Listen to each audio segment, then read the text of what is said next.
In many parts of the globe, we today, especially since the decade of Reagan and Thatcher, we deal with this very sacred cult of the family, of the institution of family. That the opinion that the family is a sacred institution that should be protected and everything.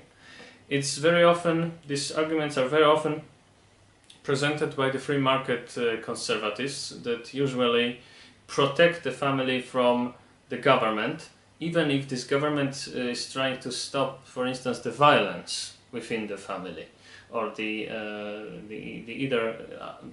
other types of pathologies in families. I personally think that the cult, the making family something. Making family sacred is something has a negative impact on the society as a whole, because this changes the picture according to which we are judging the morality or immorality of some actions. For instance, it would be very improbable for a man without a family, for a single man or single woman even more, to win the presidential election in the United States. And why? Why it's important that a president or president-elect is a family man, a family woman. There was even no vice president, woman vice president of the United States. Maybe the Hillary Clinton will be the first example in the future, in the nearest, in the coming presidential elections. And well, why it's important? The politician is not dealing with morality; he is dealing with the decisions he must to make about the national security, about the economy, about several different issues, which are not necessarily combined with morality or playing the role of the good husband or good dad or good mom or good wife. So why it's always connected. For instance, the Americans were very much astonished when they were observing the presidential elections in both that one which was won by Nicolas Sarkozy and the second one which was won by François Hollande, and they were very much astonished that all these love affairs and these complicated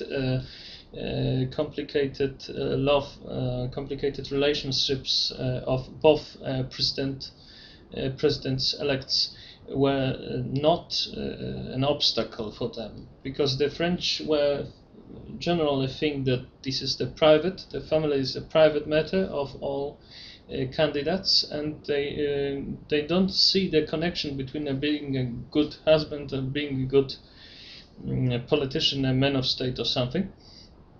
And I think they are right. And what's more, the French are the real liberal society. As one of Polish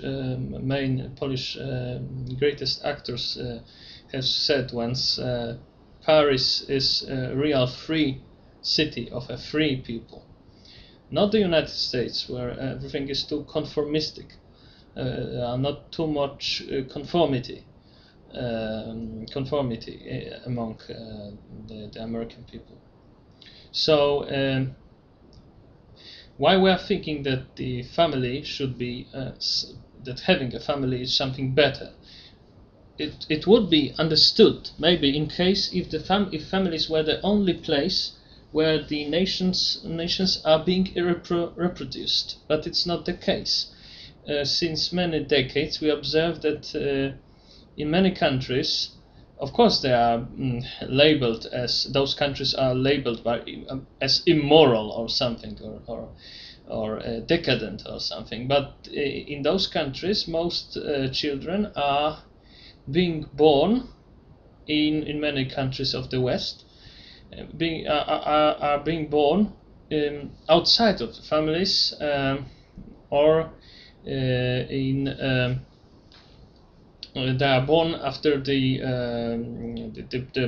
breakup of the relationship, and those relationships are sometimes random or short-termed, short term. And so we cannot really say that the families are doing some very important job to help the nations to repopulate or something. So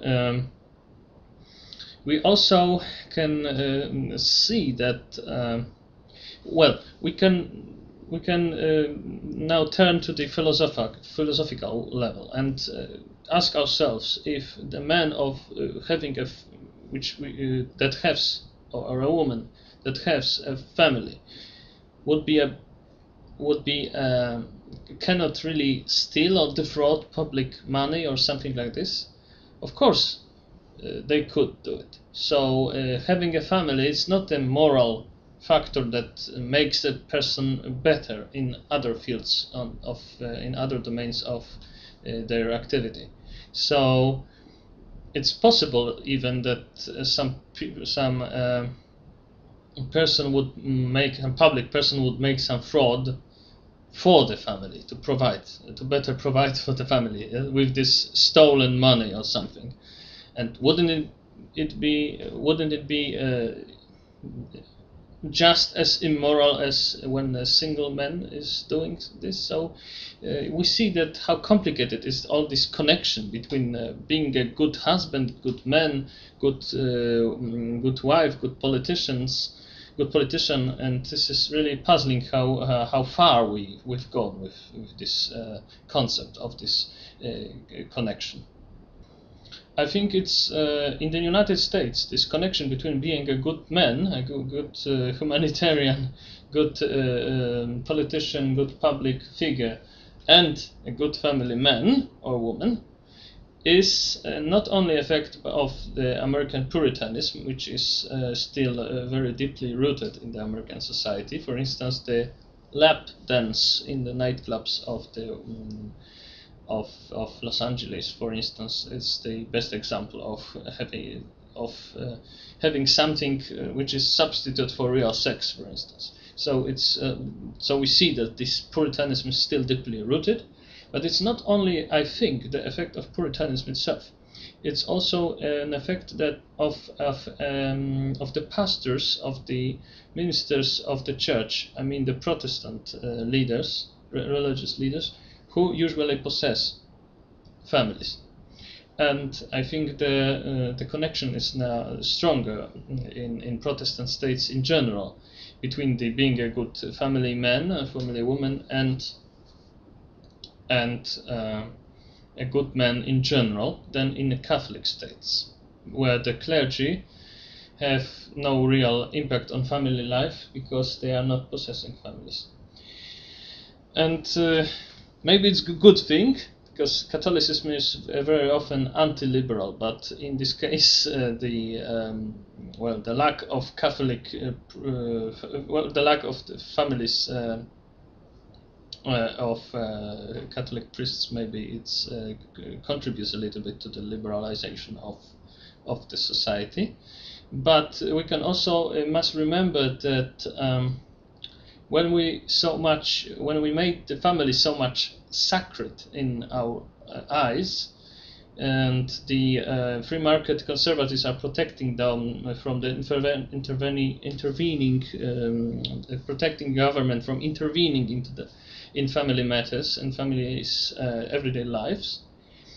Well, then the government is totally deprived of the possibility to counteract, for instance, the violence inside families.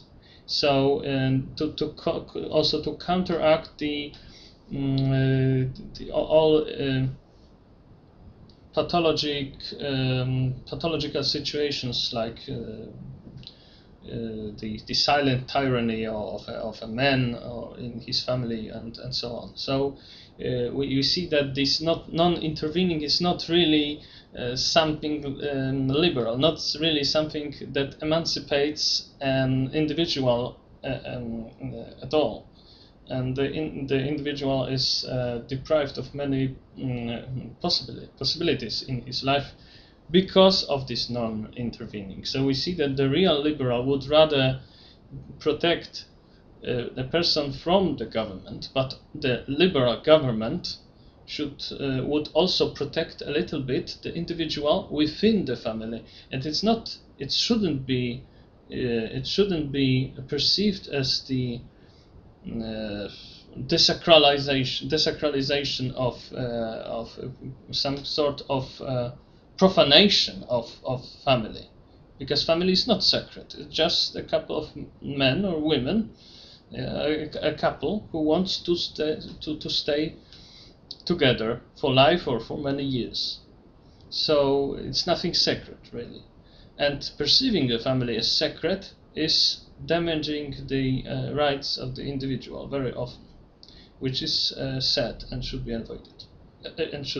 avoided.